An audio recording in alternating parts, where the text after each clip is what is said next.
অন্যটা গাছ নিয়ে এসো, অন্যটা গাছ নিয়ে এসো। তো থাকবো না,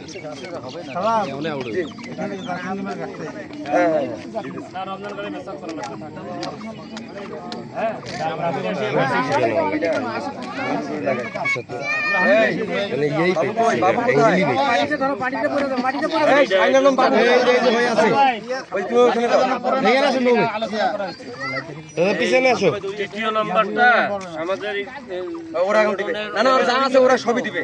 আমরা মসজিদ দেবো ইয়ারা নিচে দেখি ধরে টান দে।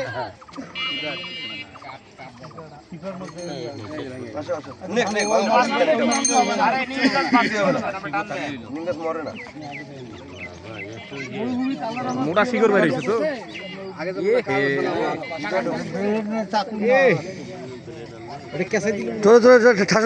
ইয়ে করো।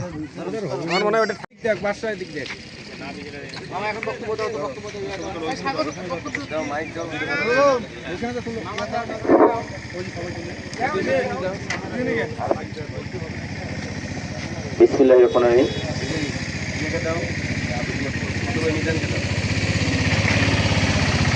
তপশরী সামাজিক সংগঠন আয়োজনে আজকের এই বৃক্ষরোপণ কর্মসূচি উপস্থিত রয়েছেন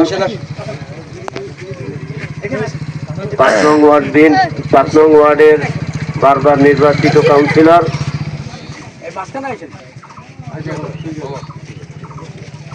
পৌর মেয়র, প্যানেল মেয়র, পৌর বিএনপির সাধারণ সম্পাদক বন্ধুবর আব্দুল সালাম উপস্থিত রয়েছেন। ইতিমধ্যে আমাদের মাঝে উপস্থিত হলেন যিনি এ দেশকে স্বাধীন করেছেন নিজে সম্মুখ যুদ্ধ করে, বীর মুক্তিযোদ্ধা হোসেন আলী চাচা।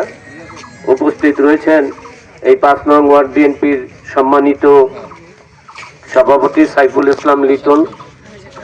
উপস্থিত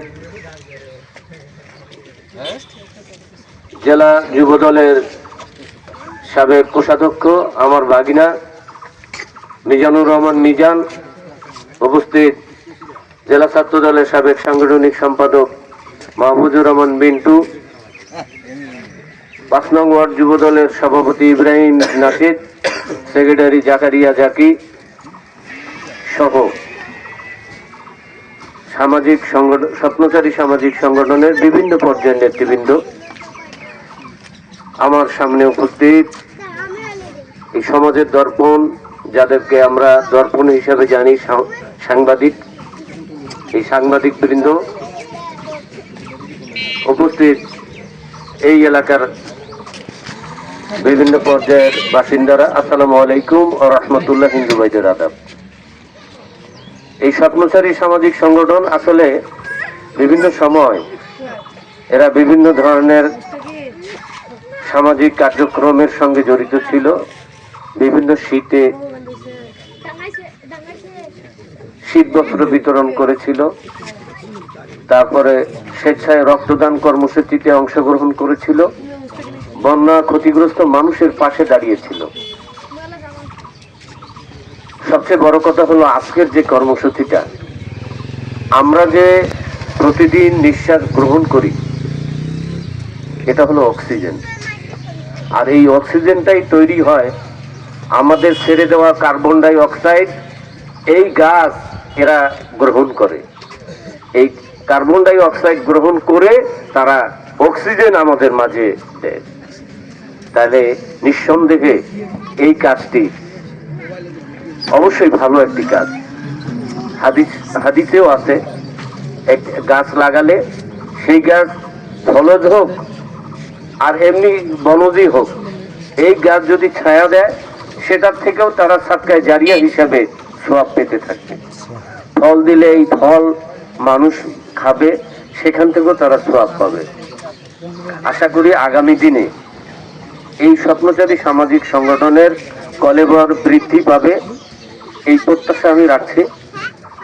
আর পাশাপাশি আমি এও বলি যে এই স্বপ্ন সম্মানিত নাগরিক, আমাদের সকলের সুপরিচিত জনাব জাহিদ হোসেন মজনু, আমাদের মাঝে উপস্থিত আছেন লালমনিরহাট পৌর বিএনপির 5 নং ওয়ার্ডের সম্মানিত সভাপতি সাইফুল ইসলাম লিটন, উপস্থিত আছেন জেলা যুব দলের সাবেক কোষাধ্যক্ষ, বিশিষ্ট ঠিকাদার সমাজসেবক জনাব মিজানুর রহমান মিজান, উপস্থিত আছেন জেলা ছাত্র দলের অন্যতম নেতা সাংগঠনিক সম্পাদক জনাব মাহফুজুর রহমান মিন্টু, উপস্থিত আছেন এই ওয়ার্ডের যুব দলের সভাপতি সাধারণ সম্পাদক, এবং উপস্থিত আছেন আমার প্রাণপ্রিয় এই সামাজিক সংগঠন স্বপ্নচারীর সদস্যবৃন্দ, আমার সামনে উপস্থিত সাংবাদিক ভাইরা, আসসালামু আলাইকুম। আজকে যে উদ্যোগটি এখানে গ্রহণ করা হয়েছে এটি একটি সামাজিক সংগঠন, আর আজকে আমরা যে কাজটা করতেছি এইটাও সামাজিক কাজ, যে কাজগুলো কাউকে না কাউকে উদ্যোগ নিতে হয়, নিয়ে এই সমাজের কাজগুলো করতে হয়। একটি বৃক্ষ একটি প্রাণ, আপনাকে মনে রাখতে হবে যে এই বৃক্ষ না হলে অক্সিজেন হবে না, অক্সিজেন না হলে মানুষের জীবন বাঁচবে না। এই জন্য মানুষের অক্সিজেনের প্রয়োজন হলে অবশ্যই বৃক্ষরোপণ করতে হবে। আপনারা সকলে জানেন যে আমাদের দেশের বর্তমান প্রধানমন্ত্রী জনাব তারেক রহমান ইতিমধ্যে ঘোষণা করেছেন যে সারা বাংলাদেশে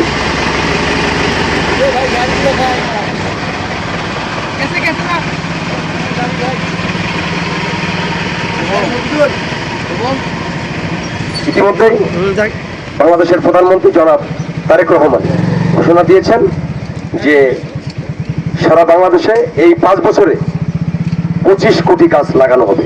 তারই অংশ হিসেবে আমাদের এই স্বপ্নচারী সামাজিক সংগঠন ওনারা সিদ্ধান্ত নিয়েছেন যে যেখানে যেখানে কাঁচা রাস্তা আছে, পাকা রাস্তা আছে, তার দুপাশ দিয়ে, পুকুরের পাড় দিয়ে, বাড়ির আঙ্গিনার পাশ দিয়ে বিভিন্ন জায়গায় এই গাছগুলি রোপণ করা হবে, এবং মানুষের জীবন জীবিকা এবং সুস্থ নিঃশ্বাস নেওয়ার জন্য এই গাছগুলি অবশ্যই লাগানো প্রয়োজন। আমি আর বক্তব্য বাড়াবো না। আমি আশা করব যে আপনাদের এই সংগঠনের কাজ দীর্ঘদিন বন্ধ ছিল, আমি আশা করব যে এই বৃক্ষরোপণের মাধ্যমে আপনাদের এই সংগঠন আরো উজ্জীবিত হোক, এবং এটি যেন শেষ সামাজিক কাজ না হয়। সামনে আপনারা যে কোনো কাজ করবেন, আমরা যারা আছি ইনশাল্লাহ আমরা আপনাদেরকে সাহায্য করবো, সহযোগিতা করব, এতে কোনো সন্দেহ নাই। কারণ ভালো কাজের সাথে সবসময় আমরা ছিলাম, ভবিষ্যতেও থাকবো, এখনো থাকবো, এবং এলাকাবাসী এই যারা আছেন, এই এলাকার মানুষ, এই এলাকার আমার প্রাণপ্রিয় ব্যক্তিবর্গ, মহিলা এবং পুরুষ, তারা এই গাছগুলি দেখে রাখবেন, এবং আমি আশা করব যে এই গাছগুলি রোপণ করার পরে এটি ঘেরার একটা ব্যবস্থা করতে হবে, আমাদের গরু ছাগলে খেয়ে যাবে, এটি যেন না হয়। সবাইকে আজকের এই সুন্দর একটা উদ্যোগ নেওয়ার জন্য আমি আমার অন্তরের স্থল থেকে ধন্যবাদ জানিয়ে আগামী দিনে এই স্বপ্নচারী সংগঠনের সুভবিষ্যৎ কামনা করে আমি আমার কথা শেষ করছি। খোদা হাফেজ। বাংলাদেশ জিন্দাবাদ। স্বপ্নচারী সংগঠন জিন্দাবাদ। সকলকে ধন্যবাদ।